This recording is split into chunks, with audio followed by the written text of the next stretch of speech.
Have you ever found yourself maybe staring at a to-do list and it just seems to grow longer, like with every single minute, feeling a bit swamped by all the errands?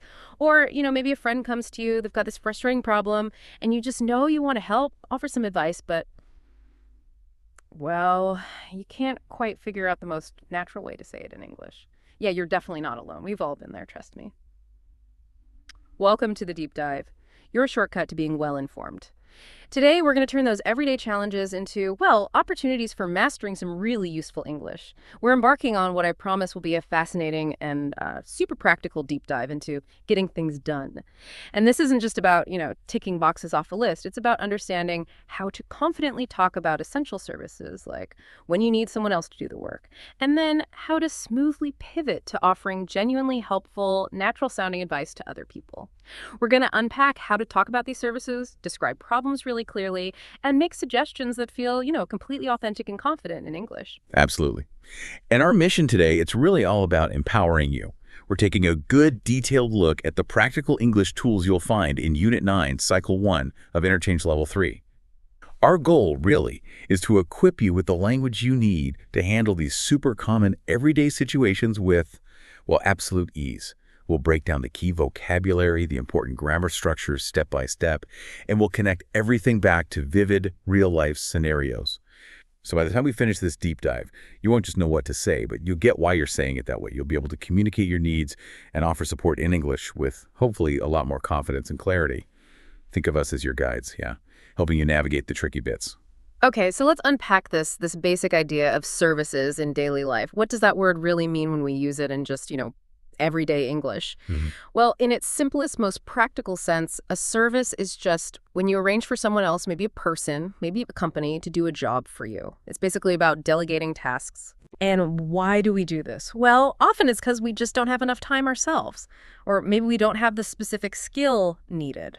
Right, or even the right specialized equipment to do the job properly. That's a big one. Exactly. It's about managing our lives efficiently by letting other people handle tasks that, they need doing, but maybe not by us. It's kind of a cornerstone of modern life, isn't it? It really is. I want you to think about your busiest days. Maybe when you're deep into studying for a course. Like, remember Edward from the book intro, juggling grad school projects. Or perhaps you have a really demanding week at work.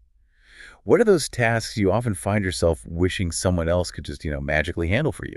Could be something simple, like getting your clothes cleaned professionally. Yeah. Or maybe something a bit more involved, like having your car repaired after a little bump. These are all perfect examples of relying on a service. It's about using the expertise of others to free up your own time, your own energy. It really reflects a kind of cultural specialization, doesn't it? It does. We trust professionals to do certain jobs better or faster than we could ourselves. So, quick question then for you, our listener. Right now, think about it. What's one service you use pretty regularly that genuinely makes your life easier? Is it, your regular hairdresser, a local dry cleaner? Maybe even a food delivery service counts, right? What task do you happily hand off to someone else? Okay, building on that idea, let's introduce some really practical nouns for common services. You'll hear these all the time in English conversation. Mastering these isn't just about learning words. It's actually vital for clearly communicating what you need, whether you're traveling or just talking about your day-to-day life. Yeah, definitely. These are the words that kind of open the door to getting things done effectively. We'll be clear examples, nice and simple, but start thinking about how you might use them in your own life. Okay, let's kick things off with something almost everyone needs eventually. A car wash. Just imagine you've had a horrible rainy week, your car looks less like a car and more like a mud sculpture. Been there. Right. You definitely don't want to spend your weekend scrubbing it yourself, especially not when there's like a good book calling your name or coffee to drink. So you need a car wash. This is the service of getting your car professionally cleaned, usually the outside, sometimes the inside too. You might say, oh, my car's really filthy after that road trip. I need to find a good car wash this afternoon, maybe before a meeting or something. Right. It's a quick, easy way to delegate that chore. And there are different types too, aren't there? Like the automatic ones. Yeah, the drive-through ones or the hand car washes where people actually scrub it down. Yeah. Each has its pros and cons, usually cost versus how thorough they are. Yeah, exactly. Okay, moving inside the house now. We've got essential services for keeping your living space nice. So if your carpets are looking a bit sad, maybe lost their color, or perhaps they've got some stubborn stains. Coffee spills, yeah. Happens all the time. Right. Then you'd arrange for carpet cleaning. Yeah. This is a specialized service. Yeah. They use specific machines and cleaning stuff to make your carpets look fresh again. It's not just vacuuming, it's like a deep clean. Mm-hmm. And if the whole house needs a really good scrub, maybe before family comes over, or just for a big spring clean, that's when you'd call for house cleaning. Makes sense. For instance, the kids had a party and spilled juice all over the living room carpet. Mm-hmm. It definitely needs professional carpet cleaning before grandma visits. Or maybe, I've got so much on my plate this month, I think I'm going to schedule house cleaning just to help me out. Smart move. Yeah. Okay. And then for those more delicate things in your wardrobe, the special items. There's dry cleaning. Ah, yes. These are clothes you just cannot throw into a regular washing machine. They might shrink or get damaged, lose their shape. Mm-hmm. Think like silk blouses, wool suits, fancy dresses. Right. Things you don't want to risk. Exactly. You take these to a specialist and they clean them using chemical solvents, not water. So you might say, this silk dress is for a wedding next month, needs special care, so I'll take it to the dry cleaning on my way home. Mm-hmm. It just makes sure your favorite sensitive clothes are looked after and last longer. Oh, quick tip here. Always point out any specific stains when you drop off your dry cleaning. Helps them target it. Good tip. Yeah. Okay, now for a service that's particularly valuable for dedicated learners like you listening, language tutoring. If you're looking for personalized help with your English, maybe focusing really hard on certain areas like pronunciation, or maybe improving your grammar accuracy or boosting your speaking fluency. Yeah, getting more confident. Exactly. Yeah. You might actively look for language tutoring. It offers that really valuable one-on-one attention tailored just for you, your needs, your learning style. For example, I really want to improve my speaking skills for work, feel more confident in meetings, so I'm seriously considering language tutoring with a native speaker. It's a direct investment in your progress, really. Can make a big difference quickly. Totally agree. Okay, next one. The dreaded, ever-growing pile of clothes. When your dirty laundry piles up, and let's be honest, it always does, right? Always. And you don't have the time, or maybe you don't have a washing machine at home, you need laundry services. This just generally refers to the whole process. Washing, drying, sometimes even folding your clothes. Often done at a self-service place, a laundromat. Or wash and fold service, yeah. Right. So you might say, I have a literal mountain of clothes in my basket, no time. I absolutely need to do the laundry this weekend before I run out of clean shirts. The classic weekend chore. Or my washing machine broke down, so I have to take my laundry to the laundromat down the street for a while. Right. Okay, and finally, for those inevitable things that go wrong around the house, the upkeep stuff, we have home repairs. Ah, yes. The leaky tap. Exactly. A dripping faucet that just won't stop, a flickering light, a door that creaks really loudly, or maybe a broken window pane. All that fun stuff. All that fun stuff falls under home repairs. These are tasks that usually need a skilled professional, a plumber, an electrician, a carpenter, someone like that. For instance, the kitchen sink is leaking again, it's making a mess under the cupboard. It's definitely time to call someone for home repairs before it causes, bigger damage. Good idea. And a valuable pro tip for home repairs. Always try to get maybe 2 or 3 quotes, especially for bigger jobs, from different people. Helps you know you're getting a fair price. Oh, definitely. Good advice. So, as you can hear, we've covered a whole range of things that need to be done, but critically, often not by us, which really sets the stage perfectly for our next section. We're going to dive deep into the specific grammar you use when you arrange for someone else to do the work for you. It's super common, super useful in English. Okay, this is really where we get into the nuts and bolts of talking about services in the most natural, common way in English. We use this specific grammatical structure, have something done or get something done, and we use it when we arrange for someone else to perform an action for us. Now, the crucial point here, and it's a really important insight, is that we are not doing the action ourselves. We are causing it to be done by someone else. Right. You're the arranger, not the doer. Exactly. The focus of the sentence shifts primarily to the result of what was accomplished, rather than necessarily on who performed it. This structure, it's called the causative, it's really a cornerstone of saying you've outsourced a task. You'll hear native speakers use it constantly. Yeah, think of it like a great linguistic shortcut in English. Instead of saying something longer, more detailed, and honestly less natural, like, a mechanic is fixing my car right now, you can just say, much more commonly, I'm having my car fixed. Or even, I'm getting my car fixed. So much smoother.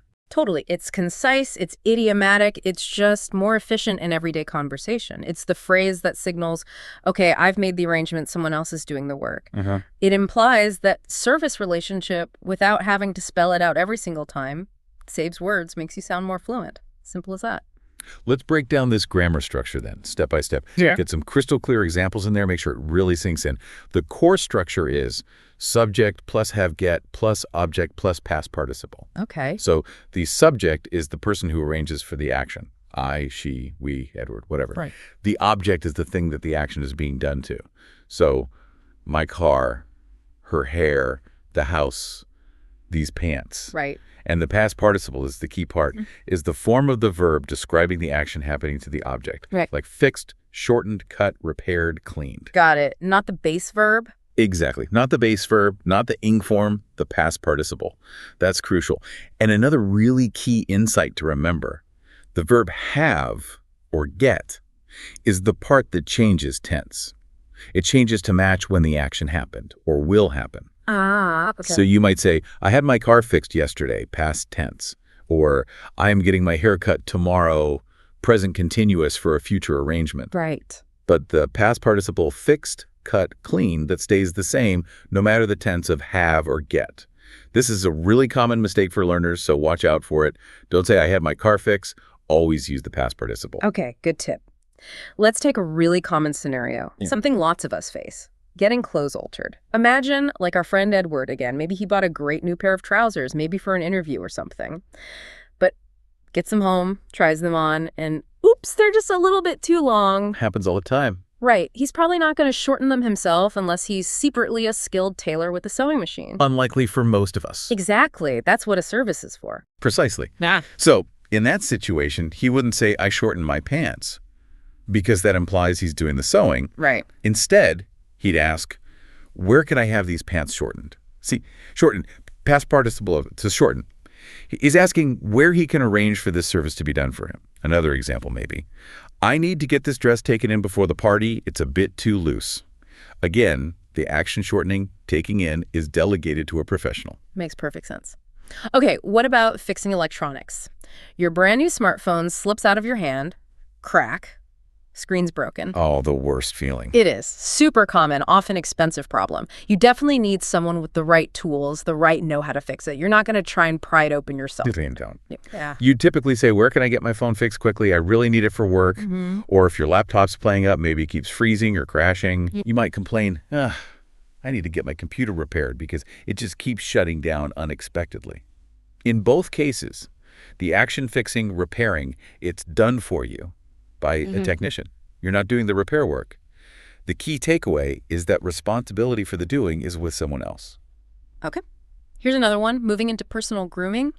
When you want a new hairstyle, or maybe just a quick trim to tidy things up, you don't usually say, I cut my hair, do you? Not unless you actually are a hairdresser. Exactly. You have your hair cut Bye. by a hairdresser or maybe a barber. For example, I'm going to the salon this afternoon to have my hair cut into a new style. Or I really need to get my beard trimmed before that conference next week. And this brings up an important question learners often ask. What's the difference between have and get in this structure? Yeah, good question. Often, honestly, they're pretty interchangeable. They mean the same thing you arranged for the task. Have my hair cut, get my hair cut, basically the same.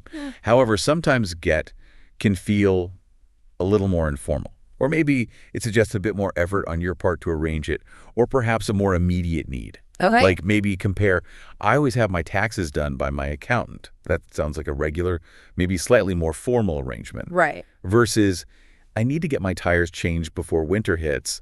That feels a bit more like an immediate practical task you need to sort out. I see. So get might be slightly more action-oriented sometimes. Perhaps, yeah.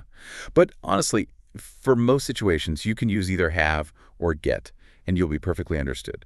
Don't stress too much about the difference initially. Okay, good to know. So let's connect this directly to you, our listener. Think about a recent time you needed something fixed or altered. Maybe it was your car making a funny noise, or a piece of clothing that didn't fit right, or even a pair of shoes needing new soles. How would you ask for that service now using this structure? You could ask, where can I get my shoes repaired? The sole's coming loose. Or, I really need to have my car serviced before our long road trip next month. Try saying these phrases out loud. Maybe make up your own examples based on your life. It really helps them feel more natural. Absolutely. And this structure is also essential when you're responding to questions about services, not just asking them.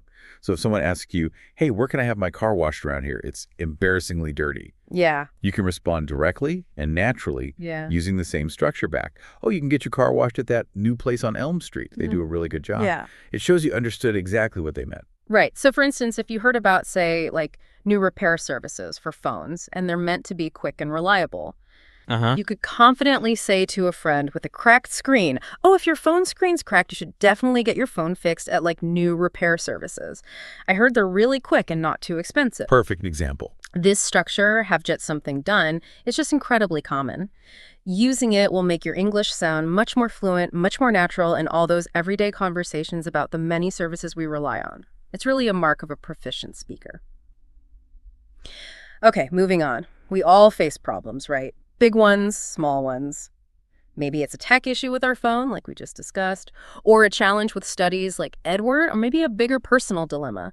And sometimes what we really need from a friend or a colleague isn't just someone to listen, but maybe a friendly suggestion or a genuinely helpful piece of advice.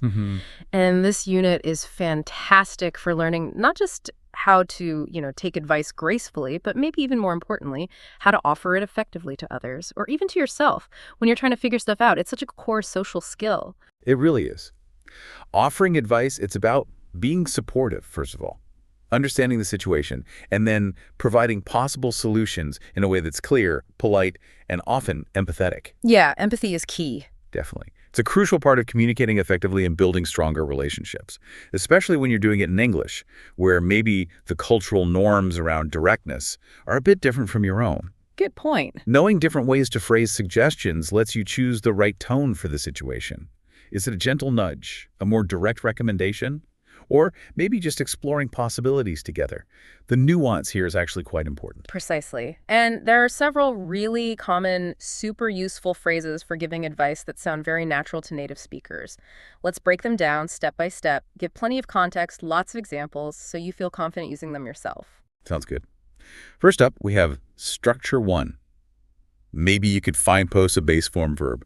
This is a wonderful way to suggest something. It's gentle, it's versatile, it's not too strong or demanding, not pushy, which can be really important if you're not sure how the other person will react or if they've already thought of it, or if you just want to give them space. Right, it's less direct. Exactly. It just puts an idea out there for them to consider. It makes it a very polite option. Okay, let's use a relatable problem. Something Edward might be going through. I might say, my new phone keeps freezing whenever I try to open an app, and the camera's not working at all. It's so frustrating, especially because I need it for my grad school research. Okay. In that situation, a gentle suggestion using this structure could be, that sounds incredibly annoying, especially with your research deadlines. Maybe you could restart it first. Sometimes just turning it off and on again fixes those weird glitches. The classic IT solution. It often works. Or, for a different kind of problem Edward mentioned earlier, I'm always so tired of work, I really need more energy to get through the day. I feel like I'm falling behind. Yeah, that mid-afternoon slump. Right. For that, a suggestion could be, oh, that's tough. Maybe you could start some outdoor exercise, like even just hiking or jogging for 30 minutes a few times a week. Fresh air and movement, they often really help with energy levels and mental focus. It offers a helpful option, but it's not pressuring. Leaves them free to decide. Nice. Okay, what's next? Next, we have structure 2. Have you thought about plus gerund? Remember, the gerund is the ing form of the verb. This phrase is excellent because it subtly checks if the person has already considered that particular idea. It can save you from suggesting something they've already tried, which is good. Yeah, avoids frustration. Exactly. And it shows you're engaging thoughtfully with their problem, trying to understand what they've already done. It uses that ing form, the gerund, after about. Okay. Example time. Let's take a common academic problem, something Edward is definitely struggling with. He might say, I really need to stop procrastinating on my big grad school project. I get so easily distracted at home. My roommate's always around, the TV's on, and the deadline is seriously looming. The procrastination struggle. Very relatable. A great suggestion using this structure, showing you're thinking about his specific distractions, would be, that's a classic challenge, Edward. Have you thought about going to the library? or maybe a quiet coffee shop to work for a few focused hours each day. Sometimes just changing your environment can make a huge difference for focus, and it physically removes those home distractions. Yeah, getting out of the house. Good one. It really helps. Okay, our third really useful suggestion structure, why don't you plus base form verb? Yeah. Now, this one is more direct, but it's still friendly and very, very common. It's a natural way to offer an idea in English, often implying a practical, straightforward solution they might not have considered. A bit more assertive than maybe you could, but still polite in most contexts. Okay. Let's imagine a really unfortunate practical problem. Edward comes in, looking upset, says, "Oh no! Someone stole my brand new bike yesterday. I completely forgot to lock it up after class. I feel so stupid and angry, and now I don't know how I'll get to campus easily." Oh, terrible. A quick, actionable suggestion here could be, oh no, Edward, that's awful. I'm so sorry. Why don't you list it on that local community website for stolen bikes? You never know. Sometimes people get lucky. And hey, why don't you also check with campus security? Maybe they have cameras or something. Good practical steps. Exactly. Or for another scenario, if Edward or maybe a friend asks, how can I save money more effectively? My student loans are really stressing me out. A common concern. Very. A clear, direct suggestion would be, that's a smart goal to have. Why don't you come up with a detailed budget, like really track where your money's going? It could be a huge first step to finding areas where you can cut back. You might be surprised what you find. True. Okay, and the last structure. Finally, we have structure 4, which is actually two closely related phrases. One option is to plus base form verb, and it might be a good idea to plus base form verb. These phrases are great because they present the advice as just one possibility among maybe several. It makes it less imposing, less like you're telling them what to do. It's a softer approach, acknowledging they have choices. Okay. With one option is you usually follow it with to plus the base verb, like one option is to look up. Although sometimes if it's more like a noun phrase, you might use a gerund. But it might be a good idea to always uses to plus the base verb. Got it. Let's see an example. Maybe Edward's trying to find a new hobby, something to de-stress, but he's feeling a bit down about it. He might say, "I'm not really good at most sports. I always feel kind of clumsy, but I used to enjoy playing tennis years ago when I was younger." Okay. In response, you could offer encouragement and a suggestion like this. Hey, that's a great starting point. Tennis sounds like it could be perfect. One option is to look up local tennis clubs in the area. See which ones have, like, adult lessons or social groups. That way you could ease back into it without pressure, maybe meet some new people too. Nice. Low-pressure suggestion. Exactly. Or if someone asks, how can I learn to dance? I've always wanted to, but I have no idea where to start, and honestly, I feel a bit awkward about it. Yeah, taking that first step can be hard. It can. So a thoughtful, encouraging suggestion would be, oh, that's a fantastic goal. It might be a good idea to take some beginner dance classes in a style you think you'd enjoy. Lots of studios offer introductory courses that are really fun, focus on the basics, and you'll be with other people who are also just starting out. These phrases are excellent for giving that constructive, gentle, non-judgmental kind of advice. Okay, so we've got lots of ways to give advice, but just as important is knowing how to respond politely when someone offers you a suggestion, right? Oh, absolutely crucial. You want to show you've heard them, you've considered it, even if you don't actually plan to follow their advice. It's just good social etiquette, especially in English. Definitely. So if you genuinely agree with the advice, you think it's helpful, you can say something like, that's a good idea. I hadn't thought of that. Simple and clear. Huh? Or maybe to show you relate to their understanding of the problem. I feel the same way about that. Or a really common natural one when someone gets your frustration is, I know what you mean. These all acknowledge the advice positively. Keep the conversation warm. Okay. And what if you don't agree or you have doubts? How do you say that politely? Good question. Yeah. You don't want to be rude or dismissive. You can soften it by saying something like, I don't think so, but thanks for the suggestion. Or, that's an interesting thought, but I'm not sure that would really work for me right now. So using, or that's an interesting thought, just kind of cushions it a bit. Yeah, exactly. It softens the disagreement, shows you've paused and considered it, even if you're ultimately rejecting it. It just respects the other person's effort to help you out. Makes sense. Quick practice for you, listening right now. Imagine someone suggested to you, maybe you could spend less time scrolling on social media to improve your focus on your studies. How would you respond? Would you agree? Politely disagree. Try using one of the phrases we just talked about. Think about why you'd choose that response. This kind of active practice is really key to making these responses feel natural when you need them in a real conversation. Let's talk phrasal verbs. These can sometimes feel like maybe one of the trickier bits of learning English, right? You got that reputation, yeah. But I really want to emphasize how incredibly crucial they are. They are just a huge part of sounding natural and honestly just understanding everyday English conversations. They add so much color and precision and that idiomatic flavor to how we talk about actions, problems, solutions, all sorts of things. You'll hear native speakers using them constantly, so getting comfortable with them is a massive step towards real fluency. You're absolutely right. They can seem tricky at first, mainly because the meaning isn't always obvious just from the verb and the particle, right? Yeah. Like look up doesn't always mean look towards the ceiling. Exactly. It can mean search for information. Right. But when you learn them in context, like within a full sentence in a specific situation, they become much, much easier to understand and use correctly. They really do bring conversations to life, make them sound more authentic, less like you're reading from a textbook. Think of them as like little keys that unlock a more natural way of speaking. Good way to put it. Okay, let's dive into some really useful phrasal verbs from this unit. They're perfect for talking about daily situations, the problems that crop up, and, the ways we try to solve them. We'll give a few examples for each one to really help cement the meaning. First one, cut down on. This means to reduce the amount or number of something. Often something you're maybe doing too much of, or something that's not great for you, unhealthy or unproductive. It's about making a conscious effort to decrease it. Right, like limiting something. Exactly. For example, going back to our friend Edward. Edward really needs to cut down on those distractions, the TV, his roommate's music, if he wants to actually focus on his grad school project and meet that deadline. Makes sense. Another really common one, my doctor told me I need to cut down on sugary drinks, or cut down on caffeine. Got it. Okay, next up. Keep up with. This means to stay at the same level or pace as someone or something else. Or it can mean to stay informed about developments or changes.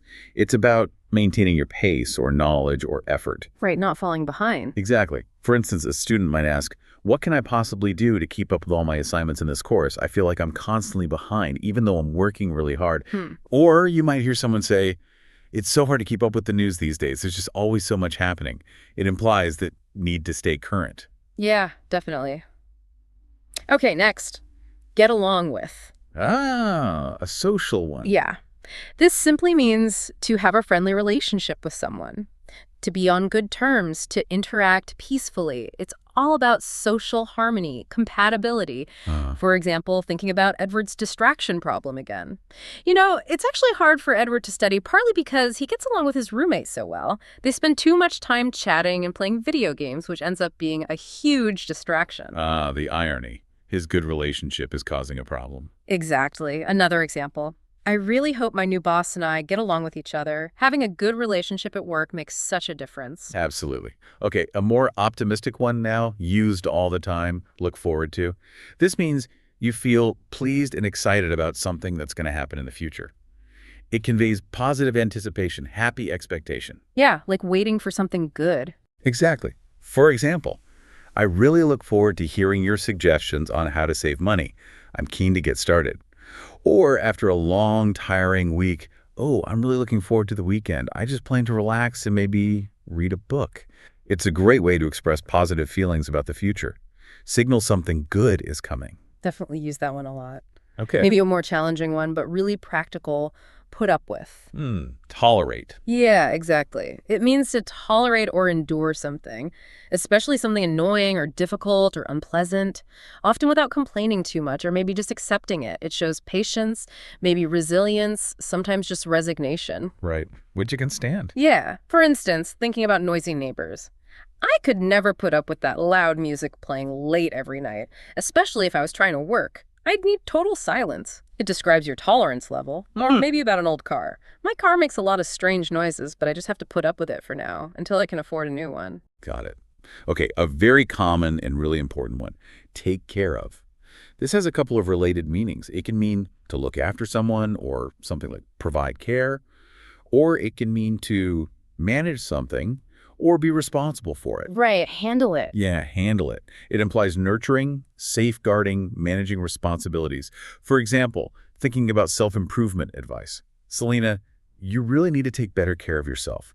Make sure you're exercising, eating well, getting enough sleep. Your health is important. Good advice. Or, in a more task-focused way, don't worry about the kids tonight. I'll take care of them while you go to your meeting. It's about handling the responsibility, ensuring well-being. Makes sense. Okay, and the last one for this section. Come up with. Creativity. Yeah. This means to think of an idea, a plan, or solution, especially one that's maybe new or creative or solves a problem. It's about generating a concept, finding an answer. Brainstorming. Exactly. Like earlier, we talked about budgeting. Why don't you try to come up with a clear budget to help you save money more effectively? Use an app or just a spreadsheet. Or in a work context, the marketing team needs to come up with a completely new strategy before the end of the month. It's often used when you need new ideas or solutions. These phrasal verbs, honestly, when you start using them correctly, they really bring conversations about everyday problems and solutions to life. They make your English sound much more nuanced, much more authentic, more sophisticated. It's moving beyond just basic verb usage to these more idiomatic, natural expressions. It really is a shortcut to sounding more like a native speaker. Totally agree. So here's a personal challenge for you. Now that you've heard these phrasal verbs used in context, think about your own daily life. Can you use one of them to describe something you do to take care of yourself? Or maybe something you feel you need to cut down on? Perhaps there's something you really look forward to this week. Or maybe you need to come up with a plan for something soon. Give it a try. Just using them, even saying them out loud, helps make them feel more natural and ready to use. #outro. So as we start to wrap up this pretty detailed deep dive, let's just quickly recap the ground we've covered today. It was quite a bit. We started by clearly defining what services actually mean in our day-to-day lives. And we built up a really solid practical vocabulary list for common services you'll definitely encounter. Then we carefully unpacked that essential have-get something done grammar structure. We showed how to talk about arranging for tasks to be done by others, focusing on that key idea of the result. Yeah, the causative. Exactly. We also thoroughly explored a whole variety of nuanced phrases for giving thoughtful advice and making effective suggestions perfect for helping friends, like Edward in the examples, solve their problems. And finally, we dug into some key phrasal verbs that are just absolutely essential for both understanding and participating in natural flowing English conversations about daily life. They add that depth, that authenticity to your communication. Yeah, you see, these aren't just like random grammar points or vocabulary lists you memorize from a textbook. They are truly essential, interconnected communication tools for your everyday life. They empower you to clearly say what you need when you require help, whether it's, I need to have this leaky faucet fixed, or I'm going to get my passport photos taken. And they also give you the confidence to offer empathetic support and practical solutions to your friends. Allowing you to say things like, maybe you could cut down on screen time to feel more rested, or why don't you come up with a study schedule together? Navigating daily interactions in English with much greater confidence and ease, it isn't just a dream, it's totally within your reach using these tools. Think how much smoother, how much more effective your conversations are going to be. Absolutely. So as you go about your week, here's a final provocative thought for you to sort of mull over. A little challenge for your continued learning journey.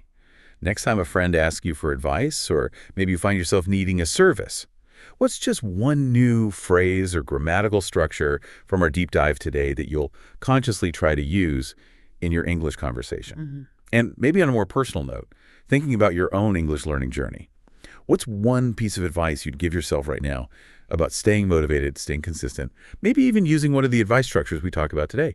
Keep practicing these skills. Keep using them in real-world situations. Actively try to integrate them into how you speak and write. And you'll definitely be getting things done in English like a seasoned pro before you know it.